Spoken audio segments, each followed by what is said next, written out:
Antena 3, buona giornata e ben ritrovati con la prima edizione dei nostri telegiornali, insieme fino alle 13:30 come tutte le domeniche, con le ultime notizie di cronaca, gli aggiornamenti e gli approfondimenti sui principali temi di attualità. Ma cominciamo subito con la cronaca, con una tragica notizia, perché purtroppo non ce l'ha fatta Samuele Conti, il 22enne di Povegliano Veronese, è rimasto vittima di un incidente sulla pista ciclabile nei pressi del fiume Adige a Trento lo scorso 1° giugno. Il giovane, iscritto al Dipartimento di Ingegneria dell'Università di Trento, ha perso l'equilibrio mentre percorreva appunto la ciclabile con i pattini in linea ed ha sbattuto violentemente la testa. Subito dopo l'incidente è stato trasferito d'urgenza all'ospedale Santa Chiara di Trento, rimanendo per 3 giorni tra la vita e la morte. Le sue condizioni tuttavia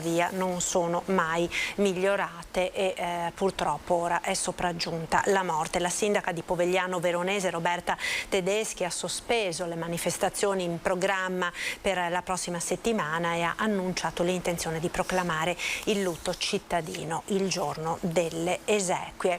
È lutto a Roncade per l'improvvisa scomparsa di un noto imprenditore del mobile che ha perso la vita ieri a Rho, vicino Milano, appunto, dove stava allestendo uno stand alla fiera del mobile. Gastone Faraoni, 64 anni, di Roncade appunto, era stato trasportato in ospedale ma purtroppo non ce l'ha fatta. Stava allestendo le installazioni per il salone del mobile quando è caduto a terra da una scala, è stato da circa 4 metri, è stato subito soccorso e trasportato appunto all'ospedale Sacco, ma non si è ripreso.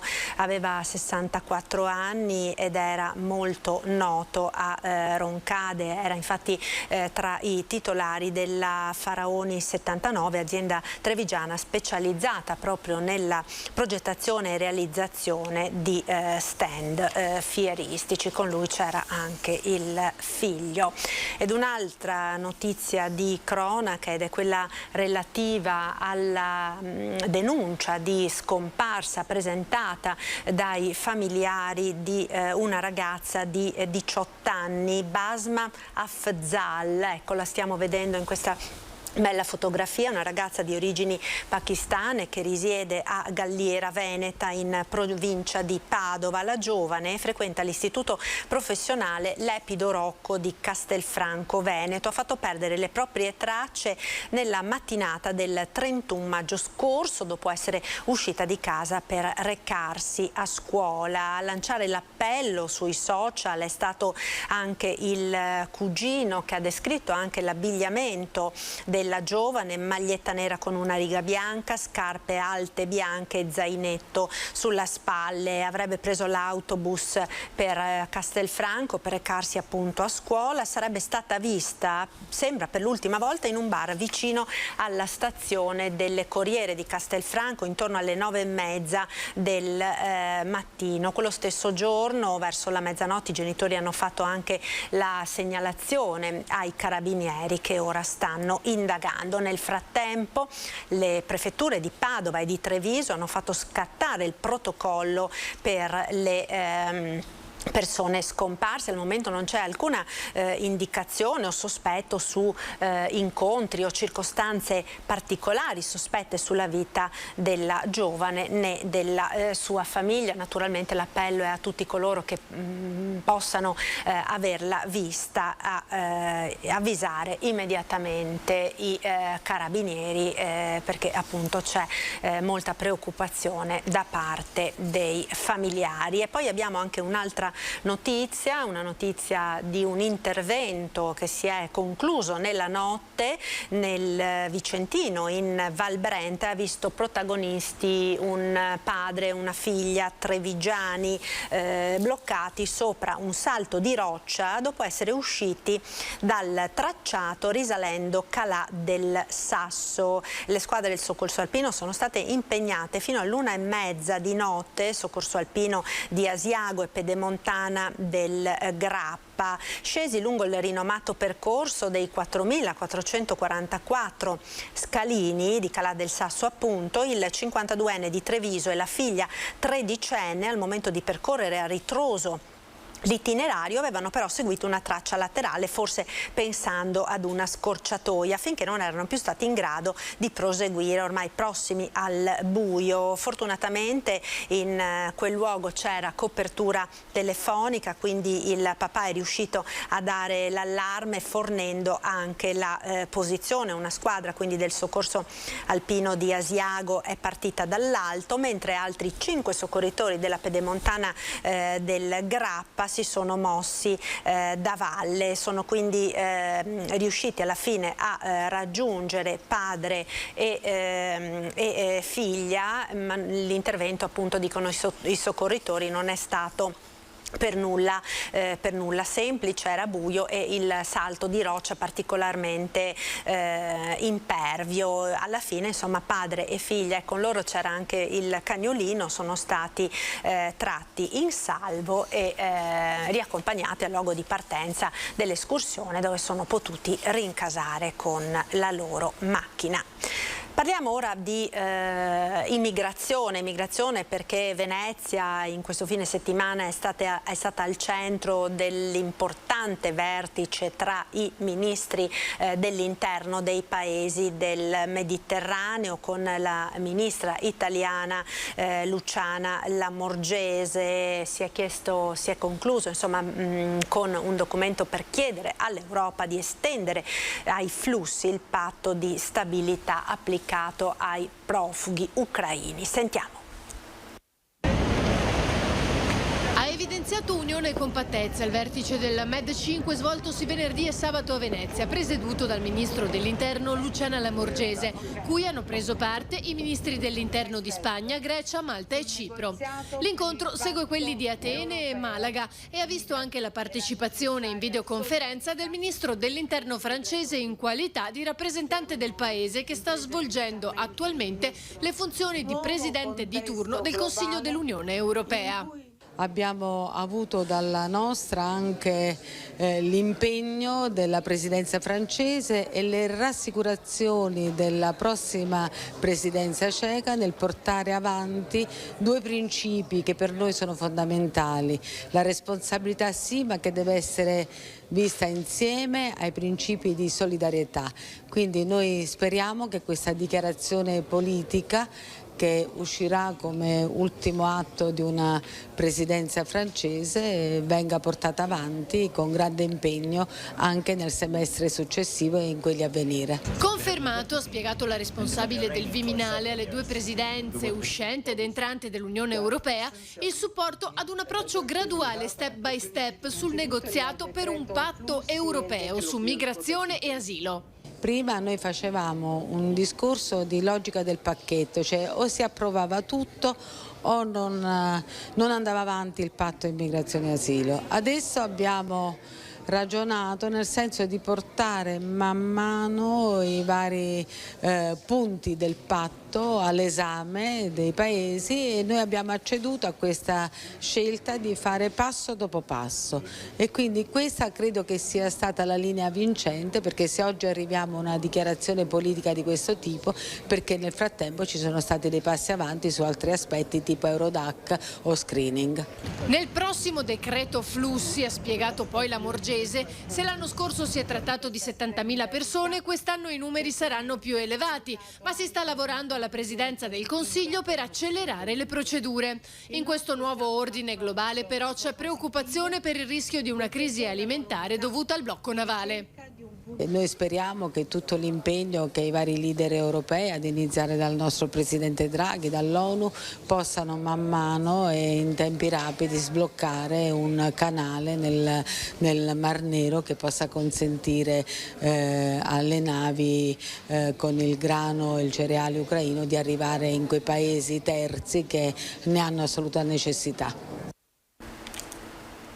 Ed ancora con la cronaca, perché continua ad essere blindata l'area di Peschiera del Garda, sia il litorale sia l'area della stazione, dopo quanto accaduto nei giorni scorsi, prima la maxi rissa, poi le molestie a delle giovanissime sul treno che le stava riportando a casa. Il Tantan sui social annuncia un nuovo raduno per oggi o domani. Polizia e carabinieri blindano Peschiera del Garda dalla stazione alle rive del lago. La decisione è stata presa dal prefetto di Verona dopo la maxi rissa del 2 giugno con centinaia di ragazzini che si sono dati appuntamento via social con il chiaro intento di creare problemi. Giovanissimi scalmanati che hanno preso d'assalto il lido, salendo sulle auto, sul trenino turistico, scagliandosi sui plateatici, tutto a beneficio dei cellulari con i video subito postati sui social. Decine i ragazzi identificati dalle forze dell'ordine provengono dal Veronese ma anche da altre province del Veneto e della Lombardia, e 6 ragazze lombarde hanno raccontato di essere state molestate sul treno che da Peschiera le stava riportando a casa a Milano dopo la giornata trascorsa a Gardaland. Su quello stesso treno pare fossero saliti dei giovani ubriachi che prima avevano preso parte alla rissa. Per tutto il fine settimana è in vigore l'ordinanza sindacale che vieta di portare in spiaggia alcolici, bottiglie di vetro e anche casse per ascoltare musica. Dure le parole del presidente Zaia. Continuiamo la nostra battaglia quotidiana per una libertà non solo individuale ma sociale. Pensare che delle ragazze vengano importunate, molestate o che siano oggetto di aggressione nei nostri territori non esiste. Il mio appello, conclude Zaia, è che ci sia tolleranza zero e che le forze dell'ordine ci mettano il massimo impegno per trovare i responsabili. Tenta di investire un carabiniere dopo aver minacciato la moglie. 66enne arrestato a Cadoneghe. I militari sparano alle ruote dell'auto per fermare la fuga. Sentiamo. Prima ha minacciato al telefono la moglie mentre la donna era dai carabinieri per denunciarlo per maltrattamenti. Poi, intercettato dai militari proprio fuori dalla caserma di Cadoneghe, ha iniziato una fuga roccambolesca in auto tentando di investire un carabiniere. Un 66enne di Cadoneghe è stato arrestato questa mattina per resistenza a pubblico ufficiale. Il carabiniere, per tentare di fermare la fuga in auto dell'uomo, ha esploso 2 colpi di pistola ai pneumatici, fermando così la folle corsa. I fatti sono avvenuti questa mattina intorno alle 10:30 a Cadoneghe. L'uomo si stava separando dalla moglie, l'ha minacciata al telefono urlandole ogni tipo di insulto mentre lei era dai carabinieri proprio per denunciare le sue vessazioni. Lui l'aspettava all'esterno della caserma in auto. Alla vista dei carabinieri che lo volevano identificare è scappato a folle velocità. L'inseguimento tra Cadoneghe e Vigo d'Arzere. Raggiunto in una strada isolata lontana dal centro abitato, il 66enne ha tentato di investire uno dei militari. Il pneumatico gli ha scacciato un piede. Il carabiniere ha sparato così 2 colpi di pistola alle gomme dell'auto, mettendo fine alla corsa. Il 66enne, raggiunto a piedi dopo una breve colluttazione, è stato arrestato. Ed ora cambiamo argomento, andiamo a Venezia. A Venezia perché è una mattinata di grande festa, quella di oggi per la Voga Longa che ha portato in laguna oltre 2000 imbarcazioni. Per tutti i dettagli ci colleghiamo quindi con il nostro Lorenzo Maier. Buongiorno Lorenzo. Buongiorno Marta, a te e ai nostri telespettatori e buona domenica. Sì, questa è davvero una giornata di festa per Venezia, baciata poi peraltro dal sole, e è una giornata, direi, oltre che una mattinata di festa, insegna del remo e della voga. Come ricordavi giustamente tu da studio, è in corso la Voga Longa, che quest'anno era davvero molto attesa perché anche l'anno scorso si era celebrata ma con restrizioni. Quest'anno si è tornati a pieno regime nella splendida cornice che conosciamo, tantissime imbarcazioni a remi e pensate una maggioranza di partecipanti che non è italiana come si potrebbe pensare, anche se visto che la voga è una disciplina veneta e veneziana, ma la maggior parte dei partecipanti è straniera. Addirittura gli organizzatori oggi lo hanno comunicato, circa il 70% dei 7.000 partecipanti che si sono confrontati così sui remi è straniera. C'è una bella curiosità, ci sono anche 3 ucraini in kayak e la nazione più rappresentata è la Francia, con circa 1500 rematori. Una vogalonga che ha così un importantissimo significato fin da quando è nata, cioè valorizzare, ribadire il fatto di andare per barca a Venezia a remi, inquinando il meno possibile e non provocando moto ondoso, che come sappiamo è una delle cause anche che crea problemi al centro storico, alle fondamenta. Poi negli anni si è arricchita anche di ovviamente altri significati, è rimasta questa voglia, questa volontà di ribadire come Venezia deve essere frequentata, vissuta e percorsa anzitutto a remi, perché permette a chi rema di vivere la città con la lentezza, se vogliamo, che è tipica del Passo d'Uomo dei veneziani che si aggirano tra Cagliari e Campelli, e quindi potendo ammirare la città. Ci sono anche altri significati, ovviamente quello di quest'anno non poteva mancare un forte richiamo alla pace, alla fratellanza, visto che sono 30 le nazioni rappresentate e che alcune imbarcazioni, i primi arrivati, hanno già, se per così possiamo dire, anche se non c'è una classifica con dei tempi, hanno già tagliato il traguardo, ma le barche stanno arrivando sul Canal Grande e arriveranno fino, presumiamo, al primo pomeriggio. Ci sono anche intere famiglie, gruppi di amici, per cui ognuno fa il suo percorso con la velocità che vuole, con l'itinerario che si è prefissato. Una grande festa. Una grande festa, appunto, non è solo la gara naturalmente, ma è la festa del remo e della voga. Ma quella di oggi, Lorenzo, è una giornata di doppia festa, potremmo dire, per Venezia. C'è grande attesa infatti anche per la manifestazione che si terrà nel pomeriggio, il palio, no, delle Repubbliche Marinare. Certamente, lì un occhio al cronometro con più ansia sicuramente lo daremo, e lo daranno certamente gli equipaggi, che invece ambiscono, in questo caso questa sera da Marsi alle 18:30 si gareggerà il palio, 66esima edizione, un'edizione importante perché quindi anche in questo caso il ritorno alla normalità. C'è già stato un palio a dicembre scorso che voleva recuperare i 2 anni in cui la gara non si è disputata, ce ne dovrà essere anche uno a settembre. In questa maniera, diciamo, nel breve volgere di 10 mesi ci saranno in maniera straordinaria ben 3 competizioni. Questa è la seconda della ripresa dopo appunto quella di dicembre, in un clima ovviamente natalizio inedito per questa gara.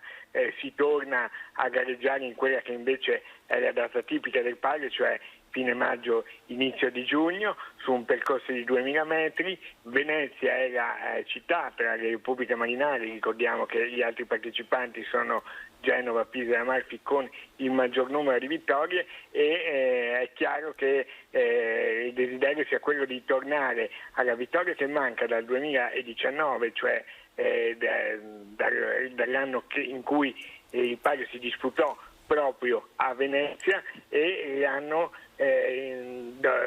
in cui poi ci fu dopo pochi mesi lo scoppio del Covid, e quindi la manifestazione è stata, come abbiamo detto, rinviata per 2 anni, per cui si vuole tornare alla vittoria. E poi abbiamo già un occhio oltre che a settembre 2024, quando la gara dovrebbe tornare a Venezia tra il mare amico. Ci sono molti equipaggi, lo ricordiamo, per magari coloro che non sono esperti del remo, che si stanno preparando da mesi, ecco, soprattutto Amalfi, che ovviamente tiene in modo particolare perché oggi giocherà in casa con tantissime persone, migliaia di persone che sono attese sul lungomare di Amalfi per spingere il team di casa verso la vittoria. Un percorso che si annuncia bellissimo, combattuto fino all'ultimo metro,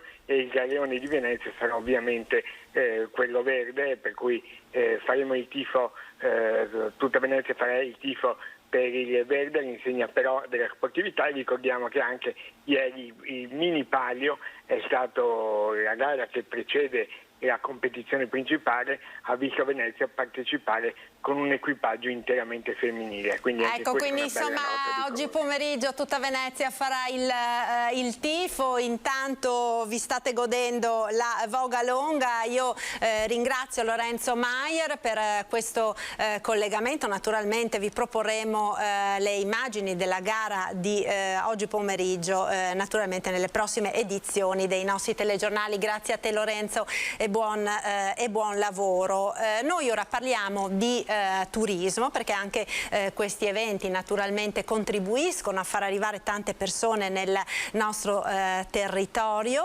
Ringrazio per essere con noi Marco Michielli, presidente di Confturismo Veneto. Buongiorno. Buongiorno a tutti voi. Buongiorno, grazie per essere con noi. Allora, un ponte del 2 giugno ed una Pentecoste che, insomma, se il buongiorno si vede dal mattino, no, Michielli, fanno sicuramente ben sperare per questa stagione estiva. Dalle città d'arte al litorale, insomma, si segnala un gran pienone di turisti. Abbiamo più che speranze, perché i riscontri li abbiamo oggettivi sul terreno già oggi, vorrei dire, ma le prenotazioni che stanno arrivando copiose. Come al solito, ahimè, da 2 anni a questa parte dobbiamo comunque scindere in due il settore, quindi il leisure puro, mare, lago, la montagna adesso non è in stagione, ma comunque è ricompresa anche questa. Secondo me quest'anno faranno un anno record al netto di situazioni ovviamente internazionali.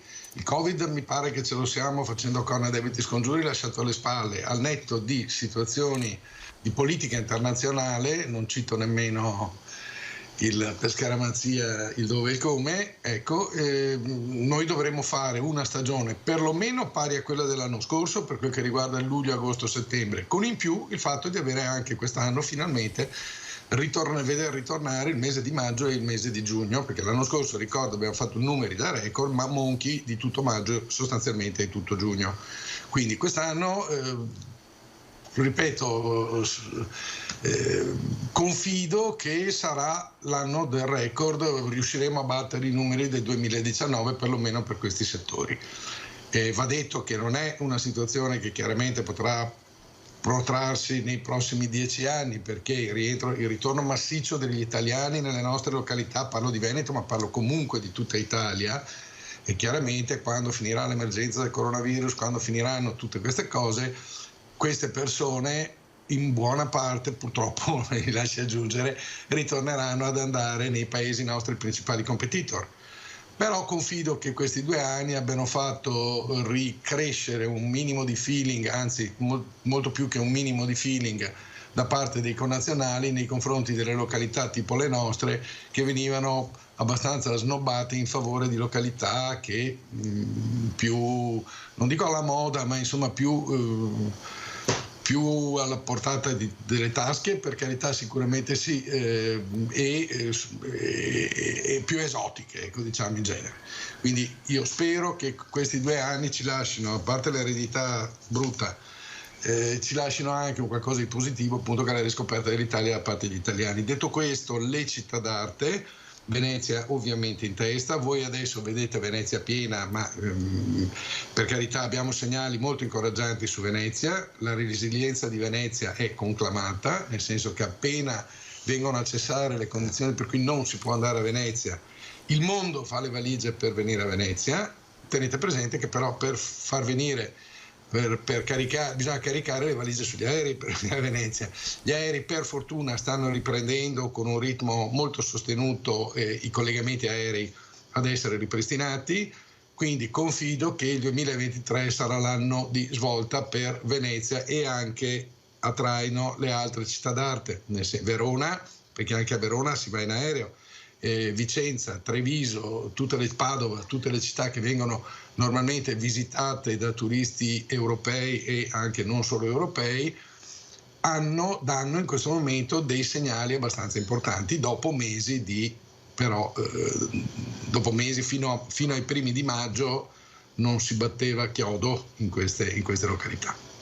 Ecco, senz'altro, infatti abbiamo visto proprio nei nostri telegiornali di ieri sera che anche alcune, diciamo, città d'arte minori, come per esempio Treviso, hanno avuto un inaspettato sold out. Addirittura nell'ultima settimana non si riesce a trovare un posto letto libero, probabilmente un'affluenza, diciamo, ben accetta naturalmente, ma che ha colto quasi un po' di sorpresa anche gli addetti del settore. Piccolo e bello, e sembra che appunto anche queste mete alternative rispetto ovviamente alle città d'arte più blasonate che abbiamo nella nostra regione stiano attirando parecchio gli stranieri ma anche gli italiani. Senz'altro sì, tenga presente che io ho il dovere di stare coi piedi per terra, felicissimo ovviamente che gli amici di Treviso abbiano fatto il pienone, entusiasta anzi, perché mi corre l'obbligo di ricordare che l'occupazione media alberghiera di Treviso è abbondantemente sotto il 30% anche pre-Covid, quindi va bene, un bel pienone va bene per gli amici di Treviso. La sindrome evidenziabile è il fatto che dopo 2 anni di pandemia chiusi in casa, parlo io per primo, voglio dire, abbiamo una rabbiosa voglia di uscire, di contattare di vedere altre persone e di recuperare quei 2 anni in cui non abbiamo visto cose belle. Ricordo che girare l'Italia, non solo il Veneto, girare l'Italia è una cosa direi unica al mondo. Cerco di calibrare le parole ovviamente per non offendere le altre mete, gli altri destini, ma insomma la ricchezza che può offrire il nostro paese in termini di paesaggi sicuramente, ma soprattutto in termini di lasciti della storia, camminiamo veramente sulle gambe e sulle spalle di giganti noi italiani, e c'è tanto da riscoprire, tanto da vedere, e gente, ripeto, che come tutti noi è rimasta chiusa in casa, smart working, mascherine eccetera, finalmente poter gettare la mascherina, uscire e rappresenta un qualcosa di semplicemente fantastico che spinge la gente a fare anche dei viaggetti, dei mini viaggi, dei weekend, delle puntate, diciamo, che una volta non avrebbe preso in considerazione, riservandosi magari per il pacchetto vacanze, diciamo, da 15 giorni, 20 giorni. Certo, un veloce focus sulle spiagge. Stiamo vedendo appunto le immagini delle nostre spiagge. Oggi è Pentecoste, sappiamo, no, che la Pentecoste è un po' il Ferragosto, possiamo dire, per i paesi nordici, tedeschi ed austriaci in primis. Come sta andando quindi sulle spiagge del nostro litorale? Allora, come occupazione delle strutture sta andando benissimo, come lavoro dei ristoranti sta andando benissimo, c'è l'ira di Dio di persone che sono venute per questa ricorrenza che lei giustamente ricordava, è una sorta di Ferragosto, effettivamente è un Ferragosto mobile però, perché una volta viene al 10 di maggio, una volta può arrivare al 7-8 di giugno. Quest'anno ci va particolarmente bene, no? Quest'anno va in bomba, ecco, diciamo, quindi nessun problema sotto il profilo dell'occupazione, sotto il profilo della domanda. Il problema che rimane pesante, spinoso, pesantissimo è quello dei collaboratori. Non si riescono a trovare collaboratori. Ecco, e questo infatti è il nostro titolo, no? Boom di presenze ma manca personale. Micheli, ma cosa sta succedendo? Perché ci si è molto interrogati, no? in questi mesi, perché ormai insomma è già da un po' di tempo che viene lanciato l'allarme. Manca personale ovviamente in tutto il settore ricettivo, in tutto il settore della ristorazione, ma non solo, perché mancano gli stagionali in agricoltura, manca addirittura il personale anche negli enti pubblici, quindi insomma ci stiamo trovando davvero in una situazione paradossale anche per certi versi rispetto a quello che abbiamo vissuto, no? negli ultimi 2 anni e mezzo. È una situazione nella quale occorre tenere saldamente la barra al centro, spiego perché. La tentazione di cavalcare da parte della politica, quello sicuramente è il loro mestiere, ma anche da parte delle nostre associazioni di rappresentanza, questa situazione per ribadire delle posizioni è forte. Allora, barra salda al centro, ripeto. Questo e quando lo dicevo 2 o 3 anni fa mi ricordo che mi guardavano così. Questo è un problema sociologico, non è un problema, sicuramente c'entra la bassa natalità italiana, c'entra il reddito di cittadinanza, c'entrano un sacco di cose, ma il problema è essenzialmente sociologico, perché questo problema che noi avevamo evidenziato, sono più di 12 anni che questo problema latente o palese si presenta nelle località dove si dà lavoro stagionale, quindi essenzialmente balneare, diciamo la montagna. E si diceva, ma questa gente vuole essere stabilizzata, vuole avere il contratto tutto l'anno. Bene, io posso dirle che adesso non solo non si riesce a trovare per le stagioni, ma non si riesce a trovare neanche a Venezia, neanche a Vicenza, neanche a Verona, neanche a chi dà il contratto tutto l'anno. Non si riesce a trovare ormai non solo nel turismo, perché noi come al solito siamo quel rivelatore con la cortina al tornasole, e alla prima scossa, cambiamento di situazioni eccetera, il nostro è il mercato che viene colpito per primo. Non mi chieda perché, ma è un dato di fatto. La rivoluzione internet è partita dal turismo, in buona sostanza l'online, le prenotazioni online, le cose online, e poi si è estesa a tutti i settori. Vi faccio solo questo esempio. Allora, quello che sembrava un problema degli stagionali adesso si sta rivelando un problema per l'industria, perché un collega presidente degli industriali, l'ennesima volta che sono uscito sul giornale a dire vabbè, però questi ragazzi vogliono andare a lavorare nell'industria perché alle 5 del pomeriggio finisce il turno e sabato e domenica è libero. Mi ha chiamato e ha detto Marco, finiscila perché abbiamo 20.000 posizioni solo nel Veneto che non riusciamo a ricoprire. Ecco, quindi il problema è generale. La cosa che mi spaventa un po' è l'aver letto le ultime statistiche, cioè tutti noi sappiamo che laureare un ragazzo o una ragazza costa allo Stato circa 300.000 euro. Questi migliaia di ragazzi che si laureano, non solo nel Veneto ovviamente, in tutto il resto d'Italia, e vanno a lavorare all'estero, sono un patrimonio straordinario che noi gratis cediamo ai paesi, magari i nostri principali competitor, sia per quel che riguarda l'industria che per quel che riguarda il turismo.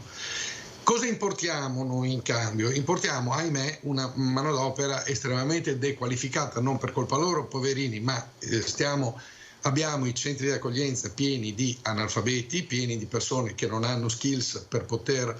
Quindi insomma cediamo l'oro per prendere il ferro, ecco, per fare un esempio. Esatto. Insomma, questo ferro non lo formiamo perché i 20.000, 30.000, 300.000, i 2 milioni fantomatici di emigranti che ci sono in Italia, di emigrati che ci sono in Italia, se avessimo dei sistemi per formarli, guardi che ci sono delle iniziative lodevolissime ma con numeri ridicoli. Ecco, se potessimo formarne 1 milione per il turismo avremmo risolto il problema del turismo. Chiaramente noi abbiamo bisogno di persone che non ci vuole un livello di specializzazione straordinario, ma competenza sì e conoscenza. Un minimo ecco, di Micheli, mi scusi se la interrompo, però c'è un grosso dibattito anche politico, no, su questo, perché si parla molto dei salari, perché insomma le persone bisogna anche pagarle, e sappiamo che la retribuzione in Italia diciamo non brilla certo rispetto al resto dell'Europa, quindi magari è anche normale che un giovane soprattutto se ha studiato, se ha una qualifica professionale, vada laddove riesce a mettere a frutto queste competenze acquisite anche da un punto di vista economico, no? Guardi che il giovane ha perfettamente ragione, perché lui deve andare dove viene valorizzato e retribuito meglio. Allora il tema non è un tema che riguarda gli imprenditori. Perché? Perché noi già rispetto ai contratti collettivi nazionali, parlo soprattutto per gli stagionali che sono quelli più accusati di questa cosa, già noi normalmente superiamo abbondantemente quelli che sono i parametri del contratto collettivo nazionale per retribuire i nostri collaboratori. Apro e chiudo rapidissima parentesi, non citatemi il caso di Tizio, Caio, Sempronio, quelle cose a macchia d'olio che succedono ovviamente in tutti i settori. Il delinquente, fra virgolette, c'è in ogni categoria, quindi non è, io sto parlando del 99%, non dell'1% di scorretti che ci possono essere anche fra i miei rappresentanti. Ora, detto questo, il livello del salario è un salario dovuto a contrattazione collettiva che viene implementato e soprattutto, e qui ritorno al problema sociologico di cui prima, è allora paga base diciamo del contratto collettivo nazionale alberghiero livello entry level 1.300 euro al mese. Sì, però 1.300 euro al mese è lo stipendio che si deve dare a un cameriere, per esempio. Un cameriere, e già il termine lo qualifica, è uno che sa fare la mise en place, sa parlare almeno una o due lingue, quantomeno la parte colloquiale col cliente, conosce i vini, sa mettere giù una tavola, ha una serie di skills che sono tipici della sua categoria. Noi stiamo dando questi entry level, diciamo, a ragazzi che arrivano da noi e non sanno neanche, non dico la differenza fra un coltello e una forchetta, grazie a Dio, però come si mette a destra o a sinistra il coltello o la forchetta. Facciamo sostanzialmente formazione. Siamo disperati, dobbiamo prendere di tutto, ma non riusciamo a trovare gente qualificata. Li premiamo anche, sì, li premiamo anche perché tenga presente che il nostro è un settore labor intensive, è un settore nel quale conta di più la qualità dei collaboratori piuttosto che i muri. Spiego meglio. Tutti noi, credo, sfido chi ci sta ascoltando, torniamo nell'albergo o nel ristorante, magari non bellissimo, magari non aggiornato all'ultimo grido, un po' vecchiotto, un po' ma dove troviamo la segretaria gentile, troviamo il maître carino, troviamo la gentilezza, la cortesia, l'affabilità, eccetera, eccetera. Piuttosto che tornare in un albergo magari molto bello, ma dove ti trattano in modo anonimo, ecco, diciamo. Quindi sui nostri collaboratori creda che è il nostro patrimonio sostanzialmente, e non conosco imprenditore che non curi il suo patrimonio, se no è meglio che cambi mestiere. Detto questo, il livello dei salari è determinato dalla differenza che c'è fra noi e gli altri paesi. Quando io do 1.300 euro al mese a una persona, e ripeto è l'entry level, questa persona a me costa 2.600-2.800 euro al mese. Se fossi in Germania dei 1.300 a me ne costerebbe, scusi, il 30%, 1.800-1.900. È il famoso cuneo fiscale, no? che si sta chiedendo. Il mio collega tedesco può dare 2.000 euro al mese a un cameriere, perché a lui costa 3.000 esattamente come costa a me, ma io ne posso dare 1.300. E poi mi consenta anche, non è polemica, ma bisogna che ci capiamo in questo paese. In Germania è vero che tutti i salari sono aumentati del 31% negli ultimi 20 anni, ma la produttività dei lavoratori tedeschi è aumentata di 30-35 punti percentuali. Allora a maggior produttività corrisponde un maggior anche reddito. In Italia la produttività è ferma a 20 anni fa e conseguentemente i salari sono fermi, purtroppo. Mi lasci aggiungere, purtroppo, sono io prima a dirlo, purtroppo sono fermi a 20 anni fa. Qui occorre sedersi a un tavolo, ragionare su che cosa vogliamo fare di questo paese nel futuro. Non abbiamo un problema da risolvere per domani mattina. Sicuramente sì, dobbiamo trovare collaboratori per questa stagione, ma è strategico per il nostro paese. È strutturale, è una questione strutturale che bisogna in qualche maniera risolvere. Abbiamo davvero 2 minuti, le chiedo però un flash su un tema che sta diventando particolarmente caldo alla luce anche di quanto dicevamo all'inizio, di questo boom di arrivi e presenze che c'è stato, ed è quello della cosiddetta concorrenza sleale di agriturismi. Sappiamo che lei si è espresso recentemente anche in maniera abbastanza forte, no? su questo tema, alla luce anche delle modifiche alla normativa che sono in atto nella nostra regione. Però le do davvero poco tempo perché ho la pubblicità che incombe, che devo lanciare. A flash le rispondo ringraziandola per la domanda. Il tema è uno e uno solo. Vogliamo ancora continuare a farci del male? Ci siamo rovinati con i bed and breakfast, poi con gli appartamenti su Airbnb. Adesso le modifiche che vengono proposte alla legge fanno sì che ci fanno pensare che anche questa nuova legge sugli agriturismi vada esattamente in quella direzione. E io dico, signori, basta, le lezioni bisogna anche impararle. Non è questo consiglio regionale che ha licenziato la disgraziata apertura ai B&B, la disgraziata apertura a Airbnb. Quelli sono fattori anche locali per carenza di controlli, ma sono fattori generali. Vogliamo continuare a farci del male? Vogliamo continuare a rappresentare un'Italia da barzelletta nella quale si va si va in un agriturismo con la domanda di consumare prodotti in loco, mi scusi, bisticcio di parole, e troviamo i gamberi o gli scampi a Cortina e troviamo il cervo a Caorle. Basta.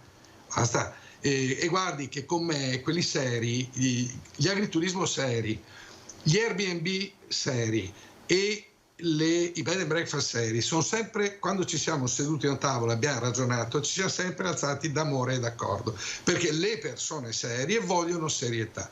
Quello che io chiedo è serietà per il Veneto, quello che io chiedo è che il Veneto sia una bandiera di legalità, una regione nella quale se si va in un B&B è un vero B&B e non un albergo camuffato, un agriturismo lo stesso, e via discorrendo per tutto il resto della compagnia cantante che aggredisce il mondo del turismo confidando che nel mondo del turismo scorra oro. Non scorre oro, scorre tanto lavoro nel mondo del turismo. Michele, io la ringrazio davvero per essere stato con noi, grazie mille e una buona giornata e una buona stagione, insomma, visto che le premesse ci sono tutte. Grazie a Marco Micheli, presidente di Confturismo del Veneto. Grazie a voi. Un saluto, noi ora ci fermiamo per qualche istante di pubblicità. A tra poco, restate con noi.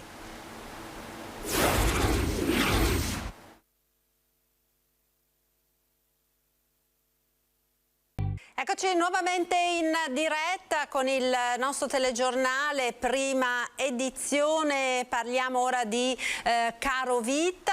Grazie per essere con noi a Stefano Bellotto, a Dicomsum Treviso Belluno. Buongiorno, grazie per essere con noi. Allora, Pentole vuote si chiama la grande mobilitazione a livello nazionale che quasi tutte le sigle dei consumatori stanno organizzando in queste ore, manifestazione che interesserà anche i nostri territori. Perché pentole vuote? Che cosa farete, Bellotto?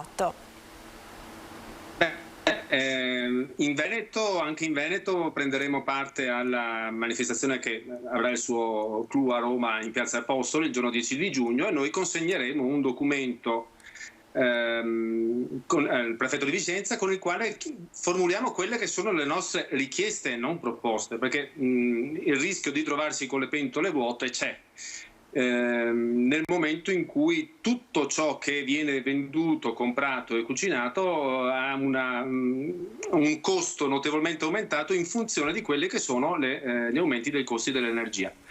Quello è un settore che sta avendo degli effetti su tutte le filiere, la filiera del latte, si pensi la filiera anche dei cantieri del 110%, che non si riesce a gestire, per cui noi formuleremo le proposte andando a cogliere quello che è il punto iniziale di tutto il processo di rincaro, e cioè l'energia. Ecco, l'abbiamo visto e ne abbiamo parlato più volte, no, in queste settimane, perché gli effetti del caro energia poi a cascata si stanno facendo sentire un po' in tutti i settori, no? Abbiamo cominciato quest'inverno con le maxi bollette del gas, poi a ruota gli incrementi del carburante e a cascata, appunto, dicevamo questi rincari, anche alcuni davvero considerevoli, sono arrivati nel carrello della spesa, no? Quindi che cosa ci si prospetta per quest'estate? Allora, tutto dipende, quello che succederà quest'estate e in particolare l'autunno e l'inverno che mi preoccupano parecchio, dipenderà evidentemente da come si evolve la situazione con l'attacco all'Ucraina, e questo sarà un fattore importantissimo. Ricordo, andando a rivedere alcuni dati storici, che anche durante la guerra in Iraq il prezzo aumentò del 140% per poi diminuire nei mesi successivi. Per cui questi sono eventi che abbiamo visto. Sono eventi che però devono essere l'occasione per ripensare moltissime cose, dal sistema di tassazione alla costruzione del prezzo dell'energia, perché indipendentemente dalla guerra, il prezzo dell'energia, sia esso gas, sia esso petrolio, è dominato per una grande percentuale dai movimenti speculativi. Cioè a dire il costo di produzione dell'energia, sia esso gas che esso petrolio, è molto più basso rispetto al prezzo di mercato. Perché questo? Perché ci sono movimenti speculativi con i derivati sulle varie fonti energetiche che vanno a gonfiare il prezzo.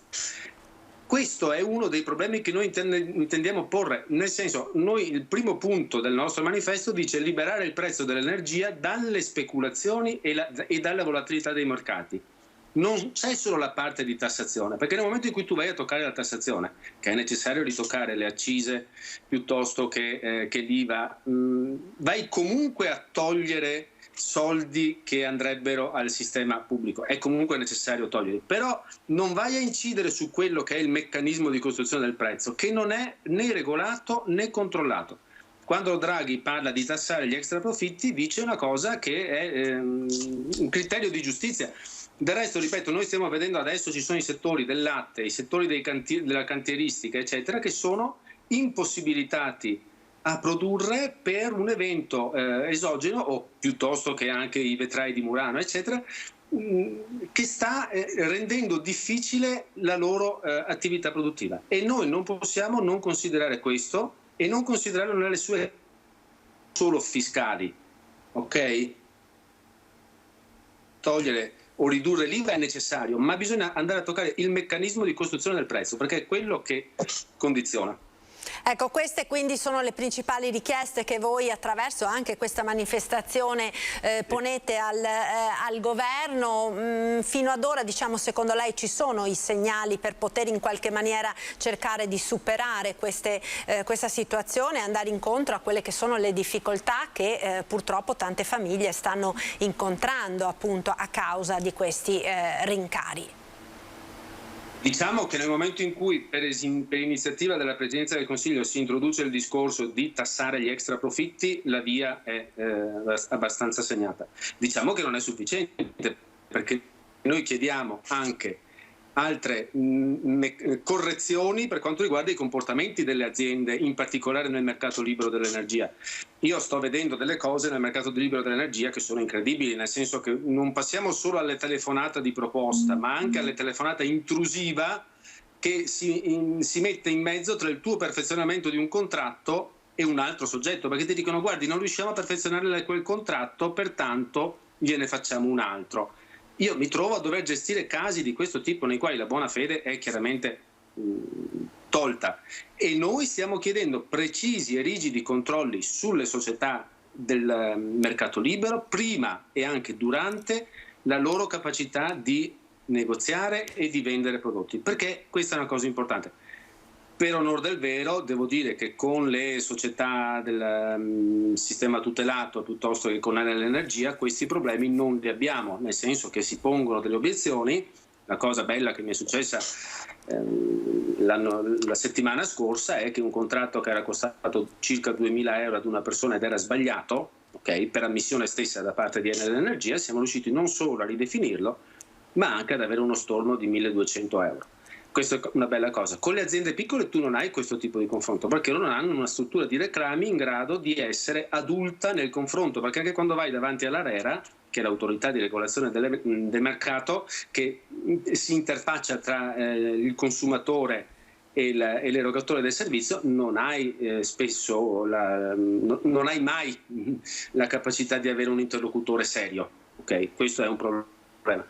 Per cui noi chiediamo che prima di mettere in piedi un'azienda ci sia un capitale serio e sicuro, noi chiediamo che prima di distaccare la corrente ci sia una procedura nella quale siamo anche noi coinvolti, in particolare per quanto riguarda le morosità incolpevoli, e chiediamo anche che vengano creati dei fondi per aiutare le persone che non ce la fanno da un punto di vista economico ad avere case più efficienti da un punto di vista energetico, perché paradossalmente col 110%, cioè con la fiscalità anche mia, okay, si può pagare la ristrutturazione della casa e l'efficientamento energetico di chi magari sta bene da un punto di vista economico. Altri non riescono ad accedere a questo fondo e pagano di più, perché la povertà energetica è anche e soprattutto in chi ha degli apparati molto vecchi. Ecco, noi chiediamo certo, quindi anche... chiaramente di solito chi vive in delle case più vecchie, ha delle caldaie più vecchie, degli apparati più vecchi, sono anche quelli ovviamente che hanno meno possibilità economiche, che non hanno potuto magari fino ad ora ristrutturare la propria casa o cambiare la caldaia e quant'altro. Questo è evidente, no? Quindi allora per chiudere, Bellotto, pentole vuote il 10 di giugno, manifestazione nazionale per il Veneto. Vicenza, mi pare di aver capito, è la sede principale, esatto, da quello che diceva. Saremo una ventina da parte di Consum, e poi ci saranno anche le altre associazioni di consumatori, per rappresentare questo che è un disagio e andare a colpire là da dove la cosa parte, cioè dal costo dell'energia. Treviso e Belluno, ci sarà qualcosa? A Treviso e Belluno saremo in 3 e ci uniremo alla manifestazione, dopodiché faremo anche noi delle iniziative o comunque delle assemblee per rappresentare ciò che è necessario fare. Attenzione, non solo per quanto riguarda i costi, ma per quanto riguarda le correttezze, ci sono anche esempi positivi anche da parte di operatori della zona. Se ho un minuto vorrei raccontarlo in 30 secondi. Sì, prego. Ci è capitato di dover assistere una persona la quale aveva acquistato un'automobile e aveva dei problemi. Questa automobile hanno dovuto portarla a riparare e per 1 o 2 mesi mancavano i pezzi di ricambio, cosa non imputabile di certo al concessionario. Abbiamo cercato in qualche maniera di capire come fosse possibile aiutare queste persone. Ecco, bisogna dire che ci sono esempi anche positivi, perché questa concessionaria ha capito il problema della persona, avevamo proposto una permuta piuttosto che altro, ha detto: guardate, eventualmente la macchina la riprendo io, ok? E in questa maniera questa persona che aveva messo oltre 30.000 euro sulla strada e non aveva niente in mano, si è vista recuperare il soldo. Per cui ci sono esempi positivi con imprenditori seri con i quali i consumatori possono interloquire a livello locale, ed questo è importante. A livello nazionale, per quanto riguarda l'energia, io ribadisco la necessità di affidarsi a grandi strutture. Grazie, io la ringrazio, buona domenica e buon lavoro a Stefano Bellotto di Consum Treviso Belluno. Una buona giornata, grazie mille. Ecco, noi proseguiamo il nostro telegiornale con la cronaca e le notizie che ci arrivano anche dalle altre province. Andiamo a Vicenza adesso, perché anche nel capoluogo iberico, come in tutti i capoluoghi della provincia della nostra regione, domani verrà celebrato l'anniversario di fondazione dell'Arma dei Carabinieri, e il Comando Provinciale di Vicenza ieri ha tracciato un bilancio dell'attività degli ultimi mesi, che sono stati contraddistinti da omicidi efferati purtroppo e dal raddoppio delle frodi informatiche. Sentiamo. Dal femminicidio di Rita Menze a quello di Alessandra Zorzin all'omicidio dei coniugi Gugole, anni in cui il territorio vicentino è stato contraddistinto da delitti efferati, 9 omicidi e 4 femminicidi tra gennaio 2021 e aprile 2022, episodi che hanno fortemente scosso l'opinione pubblica e che rientrano nel bilancio tracciato dal Comando Provinciale alla vigilia dei 208 anni dalla fondazione dell'Arma. Ci sono stati 9 omicidi in questo anno e mezzo, di cui 4 femminicidi, i cui autori sono stati tutti assicurati alla giustizia, quindi sottolineo questo dato che è assolutamente importante. Raddoppiano le frodi informatiche, ma scendono furti e rapine, non considerando il periodo in cui la pandemia e le restrizioni hanno inciso sui fenomeni criminali. C'è stato un aumento sensibile dell'e-commerce e quindi chiaramente sono aumentate alcune truffe online, ma devo dire anche l'azione di contrasto è stata particolarmente efficace, perché abbiamo proceduto per 800 denunce su questa tipologia di reato, mentre il dato sicuramente positivo è la diminuzione globale del numero complessivo dei furti. Siamo passati da circa 14.000 furti nell'anno 2019 a circa 11.000 nell'anno di riferimento. Indagini che hanno visto un massiccio impiego sul territorio di uomini e mezzi impegnati su più fronti, dalle attività investigative in materia di stupefacenti alla percezione indebita del reddito di cittadinanza al controllo capillare sul territorio. Abbiamo avuto una media di servizi esterni di circa 70 servizi al giorno su tutta la provincia, che in alcune circostanze ha toccato punte anche di 90-100 servizi al giorno. Dati che vengono snocciolati in occasione dell'anniversario dell'Arma, che a Vicenza si celebrerà il 6 giugno con la cerimonia militare alla caserma Chinotto. Dopo la commemorazione ai caduti dell'Arma, la cerimonia vedrà la partecipazione delle massime autorità civili, militari e religiose della provincia. Verranno consegnati i riconoscimenti ai carabinieri che si sono contraddistinti in attività di servizio. Ed ora torniamo a Treviso, perché ormai si sta davvero stringendo il cerchio attorno al responsabile della fuga di gas che venerdì ha rischiato di far esplodere alcuni palazzi nel centro della città. Sentiamo. Confermo che le indagini stanno proseguendo da ieri in via continuativa, quindi 6 agenti della polizia giudiziaria si sono messi subito al lavoro per dare un nome e un cognome a questa persona. Ore contate per il responsabile della fuga di gas che ha messo in pericolo il cuore di Treviso. Anche oggi gli agenti della polizia locale sono tornati sul luogo dove lo sconsiderato trentenne ieri poco dopo mezzogiorno si è appeso con le mani ad una condotta del gas che si è spezzata sotto il suo peso. Decine e decine di metri cubi di metano si sono propagati lungo via Toniolo, entrando dalle trombe delle scale sui condomini e in parte anche in camera di commercio, con un altissimo rischio di esplosione. Lo sgombero immediato delle persone presenti, il distacco della corrente in zona e la provvidenziale chiusura della mandata centrale del gas da parte dei vigili del fuoco hanno evitato il peggio, ma ora si guarda al responsabile con l'appello a presentarsi al comando di via Castello d'Amore per evitare di peggiorare una situazione già molto complicata. Ora si attendono i riscontri sulle impronte digitali, ma già gli agenti sanno chi è, grazie alle telecamere posizionate lungo la scalinata. Ancora una volta il sistema di videosorveglianza cittadino ha dato una grossissima mano agli investigatori. Sistema di videosorveglianza che verrà potenziato proprio nella zona in questi giorni. È prevista una nuova telecamera in piazza Borsa e una nuova telecamera in zona via Fiumicelli, via Zorzetto. Accanto alla videosorveglianza però è essenziale la presenza degli agenti anche per il decoro, come oggi nell'identificazione di un vagabondo ai giardinetti, in un momento di forte presenza turistica in città. Così come per la scalinata dei Perdigiorno, che già ieri sera, poche ore dopo l'atto sconsiderato e la fuga di gas, è tornata teatro di abuso di alcol, testimoniato dai cocci di bottiglie, e di abbandono di rifiuti tutt'attorno. Segnali che l'amministrazione comunale non può sottovalutare. Ci fermiamo per qualche istante di pubblicità, tra poco.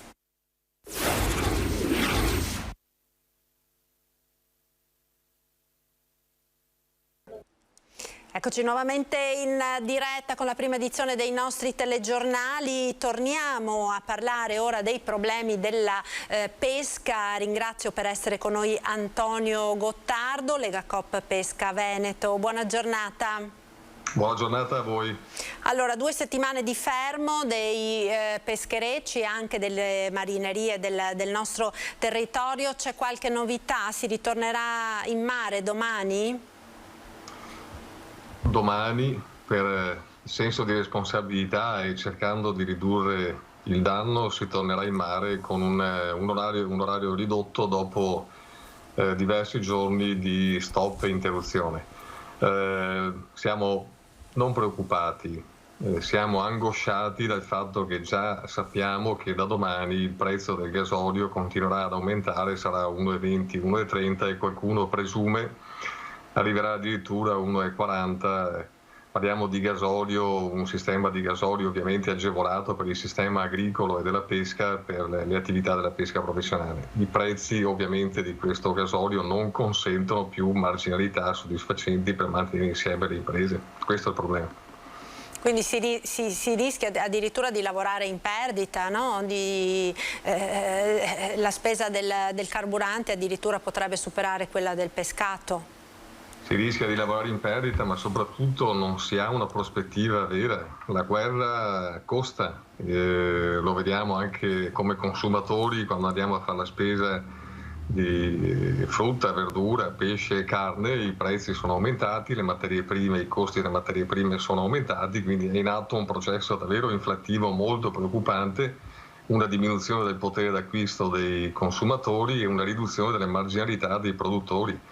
Pensiamo anche agli autotrasportatori, pensiamo all'agricoltura, ma in particolare alla pesca in questo momento, dove l'incidenza del costo del gasolio sui costi fissi è consistente, rischia davvero di non avere una prospettiva se la guerra non finisce, ma soprattutto dopo 2 anni di pandemia che aveva già, come dire, compromesso la tenuta di importanti imprese ittiche. Ecco, lei ha detto quindi che domani per senso di responsabilità i pescherecci, seppur con orario ridotto, torneranno in mare, ma che prospettive ci sono se questa è la situazione? Noi confidiamo sugli interventi che sui quali il governo si è impegnato, pensiamo al credito d'imposta e all'applicazione anche per il secondo trimestre, pensiamo all'intervento straordinario proposto dal sottosegretario Battistoni di 20 milioni di euro per il settore agricolo e la pesca, pensiamo anche all'applicazione purtroppo di una sorta di fermo bellico attualmente applicato nel Mar Nero per i colleghi pescatori che operano nel Mar Nero, applicarlo anche a livello italiano, perché davvero adesso le marginalità non consentono più di tenere insieme le imprese e quindi anche gli operai e gli addetti alle attività della pesca professionale. Ricordiamoci che il sistema pesca, in particolare nel Veneto, rappresenta un valore non solo economico diretto ma anche di indotto, ma soprattutto in un momento particolare di rilancio del turismo anche un'attività di valorizzazione del prodotto con alcuni aspetti enogastronomici importanti, un prodotto fresco, un prodotto pescato nei nostri mari che rischia di scomparire dalla tavola a favore di pesce importato magari dal Mar Indiano, dall'Atlantico o dal Madagascar. Questo è il rischio vero che stiamo vivendo. E il costo della guerra cominciamo a viverlo direttamente, non direttamente in termini di guerra guerreggiata, ma di indotto che crea per quanto riguarda il costo delle materie prime e in particolare del gasolio. Ecco, quindi insomma un fermo bellico che potrebbe andare ad anticipare quello che è il tradizionale fermo pesca, no? Che ogni anno in una parte insomma, del periodo estivo, che però arriverebbe appunto, come giustamente diceva lei, proprio in un momento nel quale c'è la maggiore richiesta peraltro, no? Del pescato nostrano, che è quello poi maggiormente apprezzato sulle nostre tavole, in particolare poi pensiamo appunto a tutto il turismo come lei diceva, per cui già adesso l'abbiamo visto in queste 2 settimane, no? In pescheria si trova prevalentemente prodotto straniero, oppure ci si deve orientare verso il pesce congelato, il pesce nostrano è praticamente quasi sparito, tranne quello di qualche piccola barca, no? Dicevano che non ha aderito alla protesta, con dei prezzi che ovviamente in questo caso sono schizzati alle stelle, branzini a 120 euro al chilo al ristorante, piuttosto che, per non parlare delle moecche, vabbè, è una specialità già cara di suo, ma anche le semplici sarde sono arrivate a 10 euro al chilo. Lei ha fatto un'analisi molto corretta e puntuale e il punto è esattamente questo: noi non perdiamo solamente un valore economico e compromettiamo delle imprese, noi non stiamo chiedendo sussidi o redditi a sostegno, chiediamo semplicemente di poter continuare a lavorare e ovviamente quando i costi di produzione triplicano, il costo del gasolio triplica nel giro di 6-7 mesi, tu non riesci a fare una programmazione. Questo inevitabilmente comporta la scomparsa nelle nostre tavole, nei tavoli di ristoranti, di un prodotto pregiato che ha una componente tra l'altro di valore all'interno della filiera anche turistica dei ristoranti, ma non solo, insomma in tutte le attività turistiche che abbiamo nel nostro Veneto, e rischia davvero di perdere un valore importante. I costi sono altrettanto importanti per la scelta anche del consumatore, che ovviamente di fronte a dei prezzi spropositati, quel mercato, la classe media sulla quale potevamo puntare rischia davvero di retrocedere e tentare di acquistare prodotti ovviamente di bassa qualità, con un valore non locale ma ovviamente importato da altre aree. Questa è la questione vera. Certo, senz'altro, quindi vedremo che cosa succederà nelle prossime giornate, nelle prossime settimane, avremo modo di risentirci. Io la ringrazio davvero per essere stato con noi, grazie mille, buon lavoro ad Antonio Gottardo, Legacoop Pesca Veneto. Un saluto, grazie. Grazie, buona giornata. Grazie, una buona giornata, una buona domenica. Noi ora dovremmo averlo in collegamento, ecco lo vedo, Stefano Marcon, sindaco di Conegliano e presidente della provincia di Treviso. Buongiorno, buongiorno sindaco, grazie per essere con noi, un saluto. Sindaco Franco Matta, grazie. Castelfranco, sì, Castelfranco, cosa ho detto? Ho detto, chiedo scusa, ho sbagliato, no, lapsus, Castelfranco, sindaco di Castelfranco, ci mancherebbe altro. Ecco, sindaco, appunto, velocissimamente mi volevo collegare con quanto stavamo dicendo, se l'ha sentito con i pescatori, perché poi è un problema che sta coinvolgendo anche tutta la filiera dell'autotrasporto, no? Un settore che peraltro lei conosce molto bene, questo. Esattamente, lo sconto sulle accise, noi come trasportatori avevamo dei ristori sulle accise, che comunque è applicato a livello nazionale, ormai è vanificato da questi aumenti, siamo arrivati quasi a 2 euro al litro del costo di gasolio ed è insostenibile tanto quanto per la filiera della pesca, anche per la filiera del mondo dell'autotrasporto. La spesa del gasolio è la voce principale di spesa per un'azienda di trasporto. Oggi si fa fatica, c'è bisogno di intervenire puntualmente, non so come, se non mettendoci delle risorse da parte del governo, ma sicuramente così non può andare avanti. Senz'altro.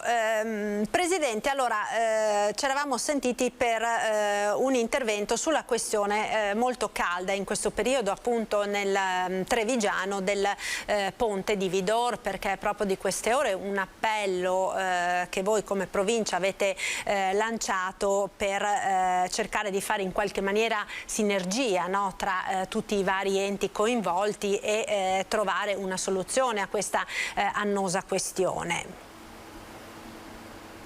Infatti, guardi, noi tre enti ci parliamo, io ho fatto l'appello perché mi sembra di vedere un po' anche nei media una enfatizzazione di problemi. Nel concreto i sindaci stanno dialogando, la provincia c'è, la regione c'è. Nel dialogare naturalmente in una tematica così importante che non è ridotta al ponte di Vidor, qui stiamo parlando di una nuova viabilità che vada a togliere dal centro di Vidor l'attraversamento di 20.000 veicoli al giorno ed è un traffico che non possono più sostenere. Quindi si parla di ponte di Vidor, in realtà è una viabilità alternativa che andrà sostenere a togliere questo importante la sentiamo un po'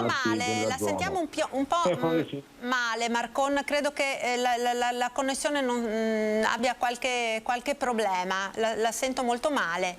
Ecco, allora vediamo se riusciamo a ripristinare un attimo il collegamento. Sentite adesso? Sì, adesso mi sentite adesso? Sì, adesso la sento, ecco, sì, diceva che è un problema, no? Non solo di ponte ma proprio di tutto un sistema complessivo, no? di viabilità, con questo raccordo che tra l'altro è stato richiesto a gran voce proprio dagli enti locali, dalle comunità locali, per evitare che ci sia una ulteriore congestione della viabilità attraverso i centri abitati, ma poi insomma alla fine è tutta una questione di soldi, è una questione economica, perché evidentemente i fondi per realizzare queste opere non ci sono, è così, no Marcon? Lei è centrato in pieno, Marta, il problema di fondo sono le risorse che non ci sono, però bisogna anche farsi trovare pronti, no, nel momento in cui ci saranno, perché io non dispero che si riescano a trovare, lavorando sinergicamente, le risorse per realizzare questa nuova viabilità. Oggi si sta ragionando e i territori, i sindaci si stanno confrontando, siamo tornati all'ipotesi del 2014 con le prescrizioni e da qui si riparte. Abbiamo concorso assieme alla Regione con 250.000 euro per questa nuova progettualità. Oggi lasciamo lavorare i tecnici e vedremo se nella soluzione progettuale saranno in grado di soddisfare quelle prescrizioni del 2014 ed eventualmente ci confronteremo su una nuova ipotesi progettuale. Ecco, quindi insomma secondo lei c'è la possibilità di riuscire finalmente a vedere realizzata quest'opera così come richiesto dalle comunità locali?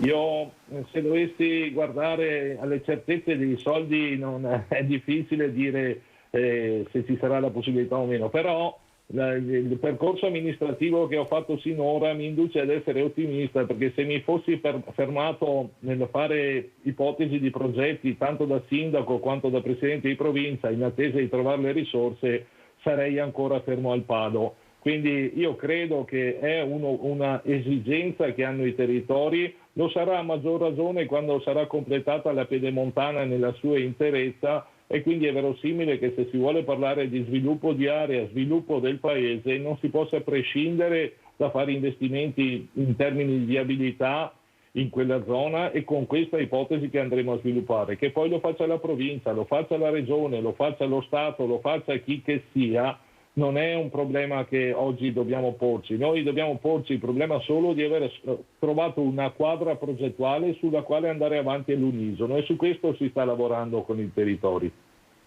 Senz'altro, speriamo davvero di riuscire a trovarla questa quadra, perché poi insomma sappiamo quanto importante per la viabilità di tutta quell'intera area sia la risoluzione, no, di questo problema, ovviamente. Volevo farle un'altra domanda, Marcon, perché lei è sindaco anche di Castelfranco e quindi lo chiariamo bene, chiedo scusa per la piccola svista prima, ma per parlare di sanità, perché sappiamo che quanto importante sia diventato il polo per la cura dei tumori con l'apertura dello IOV all'ospedale di Castelfranco, ed è proprio di queste giornate l'appello per reclutare dei medici. Sappiamo, no, quanto sia importante questo problema della carenza dei medici. Da parte della dirigenza c'è anche l'ipotesi di trovare un accordo con l'azienda di edilizia, l'AEP, no, per cercare degli alloggi da offrire a condizioni agevolate da medici che magari da altre zone vogliono venire a lavorare qui. Infatti, martedì scorso in Consiglio Comunale abbiamo avuto un'audizione con il dottor Flor, con la dottoressa Benini e il dottor Benazzi, i quali ci hanno un po' rappresentato le difficoltà che oggi ci sono a livello sanitario nell'andare a reperire nuove forze lavoro, che siano medici piuttosto che infermieri. E tra queste difficoltà vi è a Castelfranco anche la difficoltà di trovare alloggi, di trovare immobili che siano con un canone d'affitto sostenibile, no? E quindi da lì abbiamo cominciato a dialogare con l'azienda, con la nostra azienda per l'edilizia economica e popolare, che ha delle possibilità tramite lo strumento dell'edilizia convenzionata di trovare delle soluzioni per rendere, insomma, attrattiva la città. E ci siamo messi in moto subito perché questo produce effetti molto positivi, nel senso che potremo essere attrattivi come città sia per lo IOV, e poi questo porta nuove famiglie in città, porta nuovi ragazzi, giovani. Abbiamo degli immobili che possono essere messi a regime, qualcuno è già disponibile e qualcuno deve essere riattato. Lavorando in sinergia anche qui tra enti, secondo me possiamo produrre un modello virtuoso e attrattivo. Cosa significherà? Che avremo meno difficoltà a trovare medici infermieri probabilmente, avremo un'azienda che mette a reddito alcuni immobili, avremo anche la possibilità di fare una convenzione tramite l'IPAB che si occupa dell'infanzia per la gestione di eventuali bambini di chi viene a lavorare a Castelfranco Veneto, sempre a tariffe magari agevolate. Un'idea sulla quale cominceremo a confrontarci sotto profilo amministrativo la settimana prossima e speriamo si traduca in realtà. Lo speriamo davvero, perché questo è un problema chiaramente molto, molto sentito e che poi ha delle ripercussioni concrete sulla vita dei cittadini naturalmente, e sappiamo quanto importante sia il funzionamento dei nostri ospedali. Sindaco, un'ultima domanda le volevo fare relativa a una notizia di cronaca appunto di queste ultime ore, all'appello lanciato dalla famiglia di una giovane ragazza, di una 18enne di Galliera Veneta, che frequenta l'istituto Lepido Rocco di Castelfranco, che è svanita nel nulla dal 31 maggio e sembra appunto che l'ultima volta che è stata avvistata sia stata proprio quella stessa mattina a Castelfranco, in un bar. Ecco, stiamo vedendo la giovane in questa bella fotografia. Vi siete in qualche maniera mossi anche voi? Sappiamo che le prefetture di Treviso e di Padova hanno attivato il protocollo per la ricerca delle persone scomparse. Si tratta di una ragazza davvero giovane, 18 anni, quindi appena maggiorenne. Sì, sono stato informato di questa cosa e ho attivato anche l'azienda di trasporti MOM. Sembra che l'ultima volta che è stata vista la ragazza era in prossimità della stazione degli autobus e stesse prendendo un autobus, e quindi sono coinvolti anche loro nelle ricerche di questa persona che è scomparsa.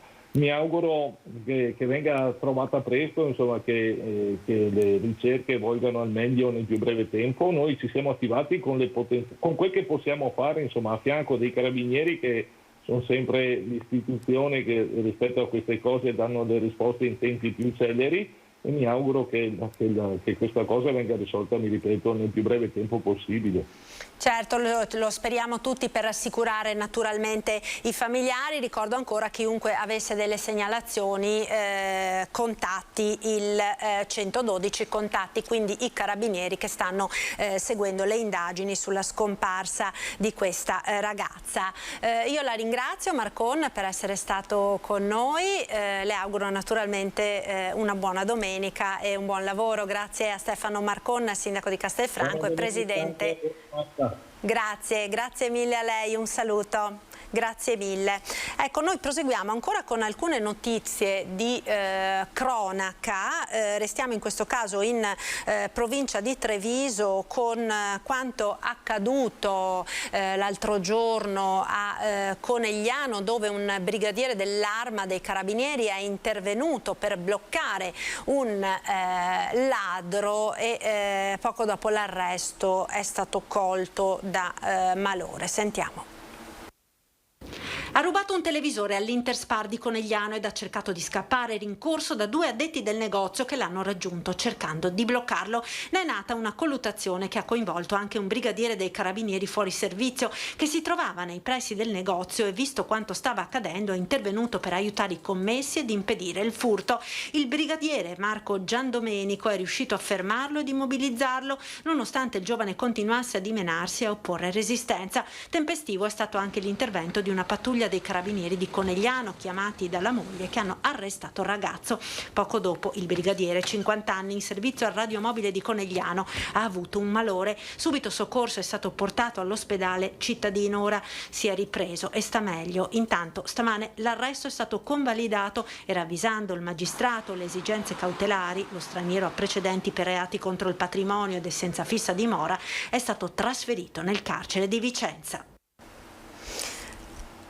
E a Vicenza è allarme per quanto riguarda la mala movida dei giovani. A Valdagno sono stati emessi 5 DASPO urbani nei confronti di 5 ragazzi tra i 18 e i 21 anni.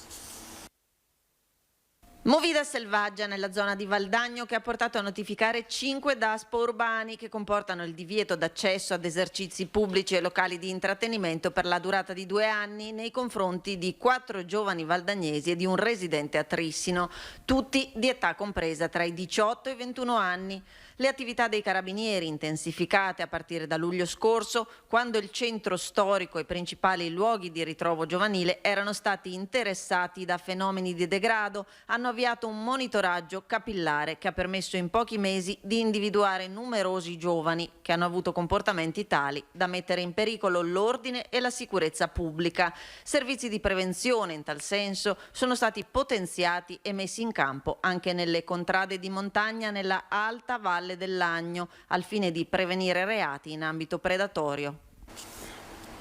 Restiamo a Vicenza perché ha scritto una lettera di riconciliazione agli studenti la dirigente scolastica del liceo Fogazzaro, Maria Rosa Pulè, oggetto di uno scontro venerdì scorso per espressioni che gli studenti hanno giudicato sessiste relative all'abbigliamento di alcune allieve. La passione e la spontaneità, è scritto nella lettera, mi hanno guidata ancora una volta nel mio intervento nelle classi. Solo dopo ho scoperto che qualcuno si era sentito offeso da alcune mie espressioni, scrive la preside. Sono profondamente dispiaciuta e addolorata se ho involontariamente causato disagio e sofferenza e mi scuso sinceramente di quanto possa essere stato inteso come offensivo. Confido che queste scuse possano essere accolte. Così dunque la preside. Nel pomeriggio è previsto un incontro online del consiglio di istituto con studenti e genitori per un chiarimento definitivo sulla vicenda, ma anche per porre le basi di un regolamento che dal prossimo anno dovrebbe essere applicato sull'abbigliamento degli studenti in classe. Ed ora andiamo in montagna perché ora per tutti gli appassionati della bicicletta c'è una nuova opportunità per raggiungere il Cadore. Vediamo. Un treno davvero speciale dedicato agli amanti della bicicletta. Protagonista è Calalzo, ma sin dalla stazione ci sono i nomi di Pieve di Cadore e Cortina d'Ampezzo. E oggi è una grande festa perché finalmente dopo la pandemia e comunque anche dopo i lavori di elettrificazione che ci sono stati negli ultimi anni, finalmente si riparte con questo servizio che è sempre stato tanto gradito dagli utenti. Un treno diverso dagli altri, attrezzato per chi vuole percorrere il Cadore in discesa lungo quella che forse è la più bella pista ciclabile del mondo. È una composizione di 2 minuetto, ci sono 74 posti bici, sono tutti pieni, quindi sicuramente c'è tanto entusiasmo e tanta voglia di tornare alla normalità. A Calalzo si scende dal treno e si sale sui mezzi di Dolomiti Bus e se la bicicletta non la si ha, la si può noleggiare tanto a Calalzo come a Cortina. È il classico esempio di ferro e gomme. Le gomme nella fattispecie, trattasi dell'importante partnership che abbiamo sul territorio con Dolomiti Bus, con il bus dotato di un carrello apposito dove poter caricare le biciclette e portare i turisti, le persone appassionate nelle varie località di questo immenso territorio. Per chi ama le ruote, sente la necessità di essere atleti, dopo un piacevolissimo e turistico viaggio in treno, l'occasione unica di vivere la bicicletta ai piedi delle montagne più belle del mondo. Si parte la mattina, tutte le domeniche mattina, a partire dal 18 giugno da Venezia, si arriva a Calalzo alle 10:27 alla fine, quindi a metà mattinata c'è la possibilità di farsi i percorsi sulle Dolomiti in bicicletta ma anche a piedi, perché ci sono anche famiglie con bambini che oggi andranno a camminare, e poi nel pomeriggio alle 5:30 si riparte e si torna verso Venezia. Ed era questo l'ultimo servizio per questa prima edizione dei nostri telegiornali. Io vi ringrazio per essere stati con noi. Come sempre, in chiusura un'occhiata alle previsioni del tempo con il nostro meteo. Arrivederci e buon pomeriggio.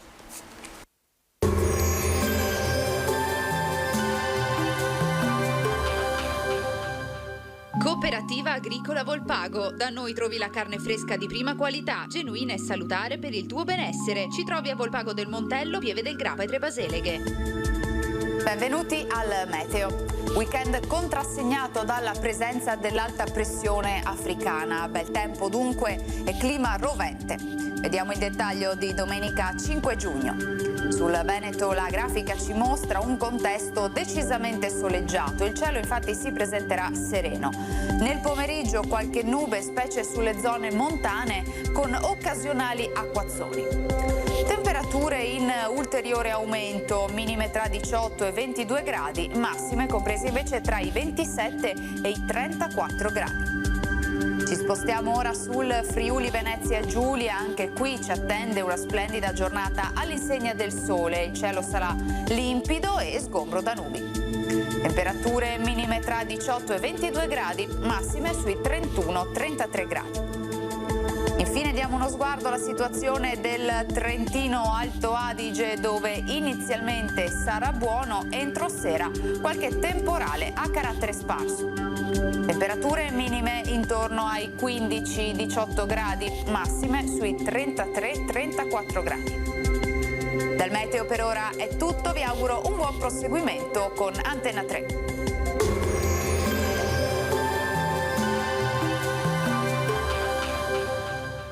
Cooperativa Agricola Volpago. Da noi trovi la carne fresca di prima qualità, genuina e salutare per il tuo benessere. Ci trovi a Volpago del Montello, Pieve del Grappa e Tre Baseleghe.